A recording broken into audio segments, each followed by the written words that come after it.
sounds great. How do I do that in But function? how do I do that in the real world? You know, I first started the spiritual path. Welcome back. This is segment 3 on the 31st, 30th, 31st? Last day of the month. Last day of the month of August in 2012.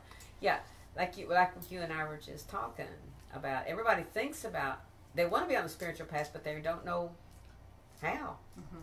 What? You know, to get on a spiritual, a lot of people would like to be on a spiritual path, but they don't know how. That we were just talking about. That's the stupidest thing I've ever heard of. How do you get off of the spiritual path?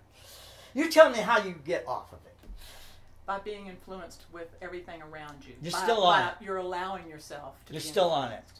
You're a spiritual being, inculcated at what you think is in a body, which is actually inside you, and you're always on a spiritual path. It doesn't matter. Lucifer's on a spiritual path. I actually would agree with that. I would agree with that. The question is how to sort of remain true to that and not get sidetracked by things and influences around you. What's with the problem with being sidetracked? There is no sidetrack. What's the problem? Because there is no plan. There's no sidetrack because there is no plan. Seriously, That's what's part the of your problem with it? Why experience. make it a That's exactly problem? right. Just That's exactly total right. acceptance. Yeah. Don't. Once again, you're making it a problem when it's not. We're in a hurry to get where? Yeah, true. And every time we get there, we realize that wasn't the right where. No, it's not. And you know, somebody this behind isn't you really says, where I was supposed to go. When you get there, you're done.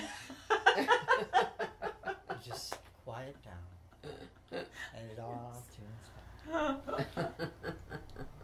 I could see that. I could see how wanting to be more in touch with the spiritual side is really important in giving you peace every day. But that's proof you are on a good spiritual path, because wanting it. People who say, oh, I don't do enough spiritually are doing wonderful, because people that aren't spiritual wouldn't say such things. They wouldn't recognize it at all. No, they wouldn't recognize it at all. No, I learned it's a 24-hour. I mean, I keep myself on that. Oh, you do that 24 hours, do you?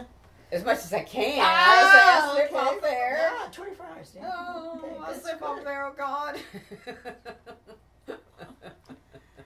We're just very questioning people. We question everything, we think. I think we question everything. We do question everything. Yeah, then we I was should just thinking, accept you were saying everything. 24 hours, and I thought, that's like waking up from a dream saying, I wonder what that meant. And I do that It all may the not have time. meant a I want to know what thing. this is. I want to know what that is. I've got 100,000 questions instead of living it. Yeah. I got questions. Yeah. And then just live it. You know. And Just be. Just be. Just be. Just be a witness to it all. I used to think that was going to be a losing proposition, because that meant you had to sort of disappear and you wouldn't exist. But you don't exist. You don't exist in the first place. I'm learning that. A great gentleman named Papa G said, nothing ever happened is the ultimate truth. And if you can hold on to that, you've got it. Nothing ever happened. Yes. It all just is. Yeah. It really just is. That's, I think, where we get our noses bent out of shape, because we think it's supposed to be that, and or that, or that, or that, and it just is. Well, when you see that, just go to whatever you conceive of as God, who I see as my mother, and just have them take care of it. And just fall at their feet. As long as you think you're a human being, then go along with all the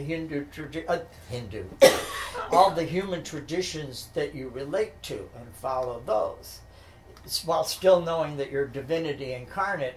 But until you become it totally, follow what spiritual paths. So my spiritual paths are praying to the gods and singing and doing this and that, and but still knowing it all the time who's doing this.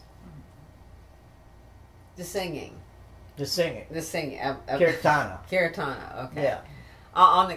In the car on the way over, he was saying these words, and I'm asking the meanings of them, and he's telling me Kirtana, and I asked him, what is that? And it's singing. And then he says, but it has to come from the soul and the heart. It's got to contain what the Hindus call bhava, and that's very, very hard to describe in English terms, because it's a spiritual term, and it's when your whole heart just opens up and you let loose, and throw your whole devotion at God's feet, and that's prema practically. That's divine love, great bhava, bhava. So he starts doing this as I'm driving, and we're down at the interchange Labor Day weekend. My gas tank's going empty, empty. You know, it's true. And he starts to sing. It all went away. I kid you not. I mean, I wish if I could talk him into doing it here. I don't know if he would do it or not. Okay, but anyway, really, no joke. It's. I haven't had experience with music like that. And we're in a car, 70 miles an hour. 70 miles an hour. With a Collie gas tank Stolper, Prairie Collie. Yeah, and it was just awesome to put the whole soul. You know, really. Yeah. When he finally quit, it's just like all the traffic came back. It disappeared. Everything just disappeared, and I'm just focused on the road in front of me. It was awesome. And you said that you could. It's to do that. You always want something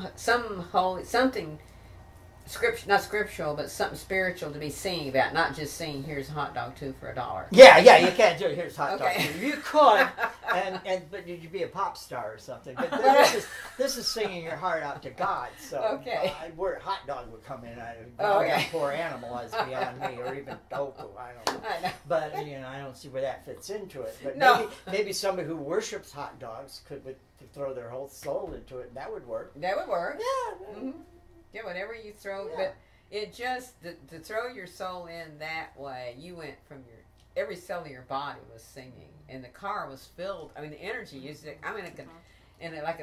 all this amazing energy, and it's awesome to do. Okay. And he's oblivious to it. Because he's oblivious to it. In it. He's in. No, he's having a good time playing me is what he's doing. So, we were just talking about getting together a group of people, getting people to do it. Once a week or once every couple of weeks, and doing that because it would tune you up. I was tuned up when I came back too. Okay, next segment I'll do one. Okay, good. So let's just find this up 2 seconds.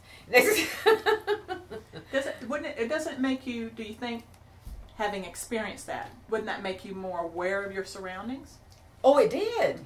Again, I guess after because the gas icon's still doing this. Okay, now I'm back out of the cloud and it's still doing this, and I didn't care. Right. Going into it, I'm going, oh man, I'm on the highway, running really fast. Right. And I came out and I looked and it's still doing this, and I thought, well, and this is another beauty. My mind calculated I'm about 10 miles, or 8 miles from the nearest gas pump. I'll be fine.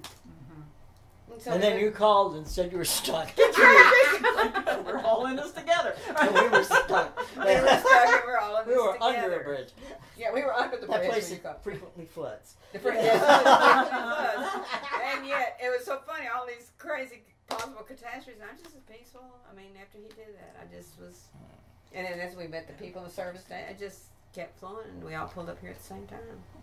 How about, it's interesting. It's fascinating. So we're going to wind this segment up because he promised to do one for us at the next segment. Shoot me. Me and my big mouth. Please stay tuned and join us for segment 4. Yeah, watch me make an ass of myself. Thank you. It's not possible because it doesn't matter. Yeah, I love it. Very good. Mm-hmm. If you can put that in on this, please do, because that's she just got her graduation certificate.